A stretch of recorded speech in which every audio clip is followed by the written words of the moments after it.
যে ফজলুর রহমানকে যে একটি নোটিশ দেওয়া হয়েছে, এই নোটিশটি দেওয়ার কারণ কি? এই নোটিশটি দেওয়ার কারণ হচ্ছে, যখন বাংলাদেশ বিরোধী একটা চক্রান্ত চলছিল, মুক্তিযুদ্ধকে যখন ভুলুণ্ঠিত করা হচ্ছিল, ৭১কে যখন জায়েজ করা হচ্ছিল, পাকিস্তানিদের অন্যায় অত্যাচার নির্যাতনকে যখন ভাইয়ে ভাইয়ের মারপিট হিসেবে প্রতিষ্ঠা করার চেষ্টা চলছিল, জামাতকে যখন স্টেজে নিয়ে আসা হলো, এই রাজাকার আলবদরদের দোসর এই ডক্টর ইউনূস, আসিফ নজরুল বাটপারকে যখন সামনে নিয়ে আসা হলো, তখন এর প্রতিবাদ করেছিলেন একমাত্র এই ফজলুর রহমান। তাইলে এই ফজলুর রহমানকে দেখে বিএনপির অনেকটা ফিলে চমকে গেছে। এক, দ্বিতীয়ত পাকিস্তানের একজন মন্ত্রী দুদিনের সফরে ঢাকায় রয়েছেন। তিনি বিএনপি নেতাদের সাথে দেখা করেছেন, জামাতে ইসলামী নেতাদের সাথে দেখা করেছেন, এনসিপি নেতাদের সাথে দেখা করেছেন এবং দেখা করেছেন সরকারের উপদেষ্টাদের সাথে। তো তিনি বিএনপি নেতাদেরকে সম্ভবত বলেছেন যে আপনারা ফজলুর রহমানকে দল থেকে বহিষ্কার করেন, কারণ ফজলুর রহমান পাকিস্তানের বিরুদ্ধে নানান কথাবার্তা বলছে, আবার ৭১-এর মুক্তিযুদ্ধকে টেনে নিয়ে এসছে, বারবার মুক্তিযুদ্ধকে গ্লোরিফাই করার চেষ্টা করা হচ্ছে, জামাতের বিরুদ্ধে কথা বলছে, ৭১ সালে পাকিস্তানের যে নির্মম হত্যাযোগ্য, ধর্ষণ, অগ্নিসংযোগ, লুণ্ঠনের কথা মানুষকে মনে করিয়ে দিচ্ছে। সুতরাং বিএনপির মতো একটি প্ল্যাটফর্মে থেকে যদি জনাব ফজলুর রহমান সাহেব এই রকম কথাবার্তা বলে, তাহলে সেটা পাকিস্তানের জন্য বিব্রতকর, বিএনপির সাথে বিএনপিকে সহযোগিতা করা পাকিস্তানের জন্য কঠিন হয়ে যাবে। তাই বিএনপিকে প্রেসক্রিপশন দিল, আমি থাকতেই আপনারা ফজলুর রহমানকে দল থেকে বহিষ্কার করেন। তাই অন্য নেতাকর্মীদেরকে আমরা দেখেছি বহিষ্কারের করার আগে তাদেরকে যে নোটিশ দেওয়া হয়, এটা ২৪ ঘন্টার দেওয়া হয় না, এটা ৩ দিন, ৫ দিন, ৭ দিনের নোটিশ দেওয়া হয়। কিন্তু ফজলুর রহমানকে ২৪ ঘন্টার নোটিশ দেওয়ার মূল কারণ হচ্ছে, পাকিস্তানের মন্ত্রী চায় ফজলুর রহমানকে যেন বহিষ্কার করা হয়। তাই বিএনপি এই ফজলুর রহমানকে ২৪ ঘন্টার একটি নোটিশ জারি করেছে। আমরা শুনতে পেয়েছি যে উনি নাকি এখনও এই নোটিশটি দেখেনও নাই। ফেসবুকে দেখেছেন, ইউটিউবে দেখেছেন, পত্রিকায় দেখেছেন, কিন্তু যার বিরুদ্ধে নোটিশ তিনি নিজে নোটিশটি দেখেন নাই।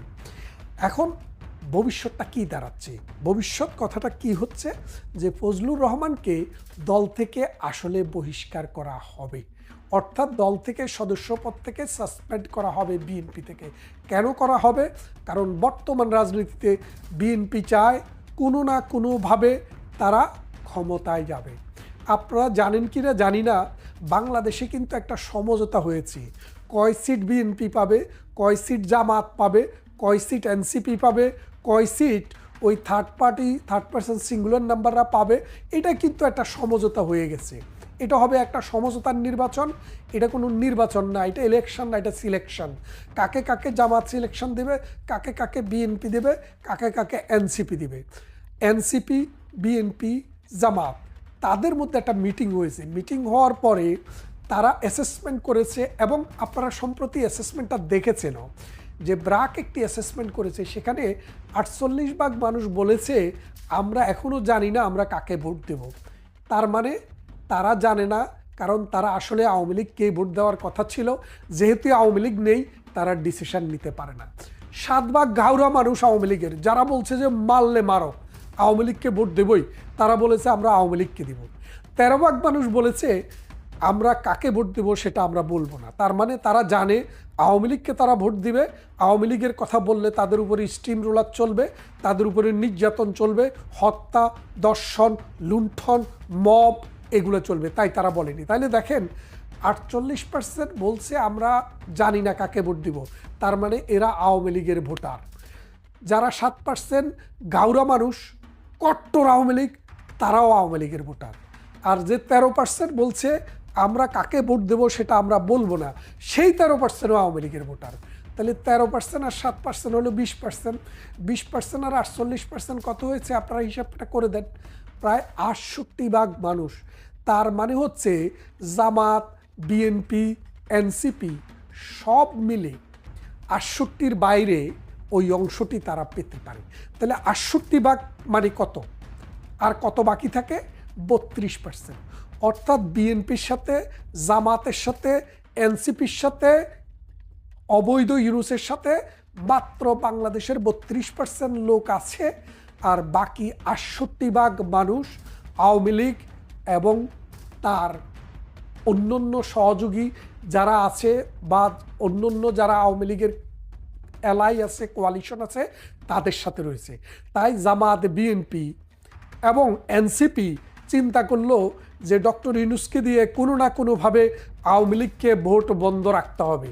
কারণ আওয়ামী লীগ যদি ভোটে দাঁড়াতে পারে, এই 1 বছরে বাংলাদেশকে যে জায়গায় নিয়ে গিয়েছে তারা, এই জামাত, এই বিএনপি, এই এনসিপি এবং ডক্টর ইউনূস গং, সেখান থেকে বাংলাদেশের মানুষ তাদেরকে ভোট দেওয়ার কোনো সম্ভাবনা নেই। তার মানে ৩০০টি আসনের মধ্যে ২৫০-এর অধিক আসন আওয়ামী লীগ এককভাবে পাবে। এই জিনিসটা বুঝতে পারার পর তারা আওয়ামী লীগকে ভোট থেকে বিরত রাখার জন্য আওয়ামী লীগের কর্মকাণ্ড নিষিদ্ধ করেছে এবং আওয়ামী লীগকে ভোটে যেতে দেবে না, এবং দিলে তারা ক্ষমতায় আসতে পারবে না, নিশ্চিত হয়ে গেছে তারা। তাই ফজলুর রহমানের মতো যারা প্রগতিশীলতার কথা বলে, মৌলবাদের বিরুদ্ধে কথা বলে, জামাতের বিরুদ্ধে কথা বলে, ৭১-এর ঘাতকদের বিরুদ্ধে কথা বলে, পাকিস্তানের বিরুদ্ধে কথা বলে, তাদেরকে কোনো না কোনোভাবে দল থেকে বের করে দিতেই হবে। আর পাকিস্তানেরও তাই প্রেসক্রিপশন, সেই প্রেসক্রিপশনের উপরে ভিত্তি করেই এই ফজলুর রহমানকে মাত্র 12 ঘন্টা 24 ঘন্টার নোটিশ দিয়ে দল থেকে বহিষ্কার করার চিঠিটি তৈরি করে রেখেছেন। আমরা মনে করি ফজলুর রহমানের মতো মুক্তিযোদ্ধারা ধাড় মানে শির দাঁড় সোজা করে দাঁড়ান আপনারা। এই দেশ আপনাদের, এই সমাজ আপনাদের, এই রাষ্ট্র আপনাদের। আপনাদের পূর্বপুরুষের রক্ত, আপনাদের ঘাম, আপনাদের শ্রমে এই দেশ স্বাধীন হয়েছে। 1971 সালের মহান মুক্তিযুদ্ধে আপনারা সমর যুদ্ধে নেতৃত্ব দিয়েছেন। আপনাদেরকে বিত হলে চলবে না। লক্ষ লক্ষ মানুষ, ৬৮ ভাগ মানুষ বাংলাদেশের আপনাদের পেছনে দাঁড়িয়ে আছে, আপনাদের দিকে তাকিয়ে দাঁড়িয়ে আছে। তাই জামাত এবং মৌলবাদী গোষ্ঠী ৭১-এর পরাজিত শক্তির প্রতি মাথা নত নয়, মাথা উঁচু করে বলেন, আমি 1971 সালের মহান মুক্তিযুদ্ধের মুক্তিযোদ্ধা। এই দেশের দুর্দিনে আমরা এই মুক্তিযুদ্ধের সপক্ষেই থাকব। এখন দ্বিতীয় যে বিষয়টি নিয়ে আমি কথা বলতে চেয়েছি সেটি হচ্ছে এনসিপির গালে কইসে একটা চর মেরেছে পাকিস্তানের মন্ত্রী। কারণটা কি আপনারা দেখেছেন, আজকে দিনের সকালের দিকে বা গতকালকে এনসিপি একটি সম্মেলন করেছে, সংবাদ সম্মেলন। সেখানে বলেছে আমরা ৭১-এর অমীমাংসিত বিষয়টি মীমাংসা করার জন্য পাকিস্তানকে বলেছি, ওই ব্যাপারে আমরা বলবো না, পাকিস্তান সেটি সংবাদ সম্মেলন করে বলবে। অর্থাৎ পাকিস্তানের উপপ্রধানমন্ত্রী সেটি বলবে। আজকে তিনি কি বলেছেন? তিনি বলেছেন ৭৪ সালে এবং মোশাররফের সময়ে সেটা নিষ্পত্তি হয়ে গেছে। মিথ্যা কথা, বাটপারের পুত বাটপার, দর্শকের পুত দর্শক। ৭১-এ আমার ২.৫ লক্ষ নারীকে দর্শন করেছে তোর পূর্বপুরুষেরা। তুই একটা দর্শকের উত্তরপুরুষ, তুই দর্শক, তোর জাতি দর্শক। এই দর্শকের জাতি বাংলাদেশে এসে মিথ্যা কথা বলছে। মোশাররফ বলেছিল, আমি সেই বক্তৃতাটি শুনেছি যে ৭১ সালে যেটি হয়েছে সেটি দুঃখজনক। কি অর্থে দুঃখজনক বলেছে? যে বাইয়ে বাইয়ের যুদ্ধে দেশটা বাঘ হয়ে গেছে, সেটা দুঃখজনক। একবারও তারা বলেনি যে ৭১-এ আমরা অন্যায় করেছি, বাংলাদেশের উপরে নির্যাতন করেছি, আমরা দর্শন করেছি, আমরা যুদ্ধ অপরাধ করেছি। সিমলা চুক্তির ভিত্তিতে তাদের কথা ছিল ১৯৪ জন যুদ্ধ অপরাধীদের বিচার করবে পাকিস্তান। হামদুর রহমান নামে একটি কমিশনও করা হয়েছিল। সেই কমিশনের রিপোর্টে বলেছে বাংলাদেশে ৩৬,০০০ লোককে হত্যা করা হয়েছে। আমরা জানি ৩০ লক্ষ একটি প্রতীকী সংখ্যা। এটার কম হতে পারে, বেশিও হতে পারে। সেদিকে আমরা যাচ্ছি না। আমরা যেদিকে যাচ্ছি, হামদুর রহমান কমিশনও ৩৬,০০০ লোকের নিহত হওয়ার কথা স্বীকার করেছে পাকিস্তানের কমিশন। সেই জন্য পাকিস্তান কখনো ক্ষমা চায়নি। এই বাটপার এনসিপি, এই শিশু পার্টি, তারা বলেছিল পাকিস্তানের কাছে তারা দাবি জানাবে। এখন তারা বলছে পাকিস্তানের কথাই সত্যি। এই এনসিপিকে ধিক্কার জানাই, ডক্টর ইউনূসকে ধিক্কার জানাই। কিন্তু আমাদের পররাষ্ট্র উপদেষ্টা তিনি বলেছেন পাকিস্তানের ন্যারেটিভের সাথে তারা একমত নয়, সেই জন্য ওনাকে আমি ধন্যবাদ জানাই।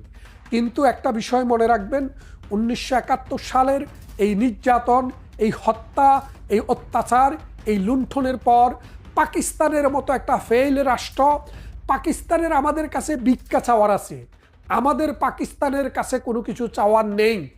বাংলাদেশের আজকের অবস্থাও পাকিস্তানের চেয়ে ভালো, বাংলাদেশের আজকের অর্থনীতিও পাকিস্তানের চাইতে ভালো।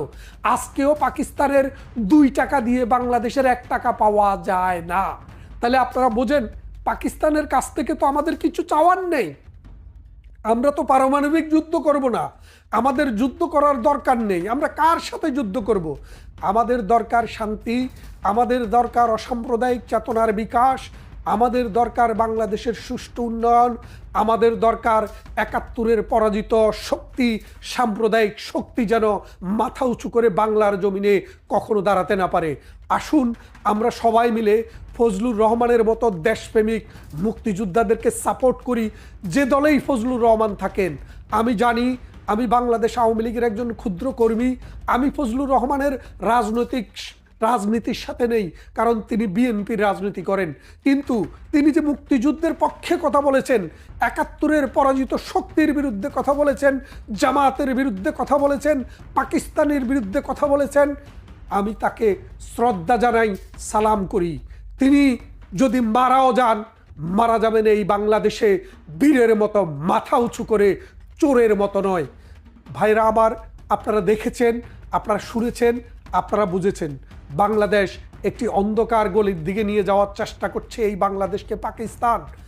আপনারা জানেন 1971 সালে আমাদেরকে যেভাবে ভারত সাহায্য করেছিল, গত 40-50 বছরে ভারত যেভাবে আমাদেরকে অর্থনৈতিক নানানভাবে উঠতে সহযোগিতা করেছিল, আজকে ভারতের অ্যাবসেন্সে বাংলাদেশের অর্থনীতি মাটির নিচের দিকে চলে যাচ্ছে।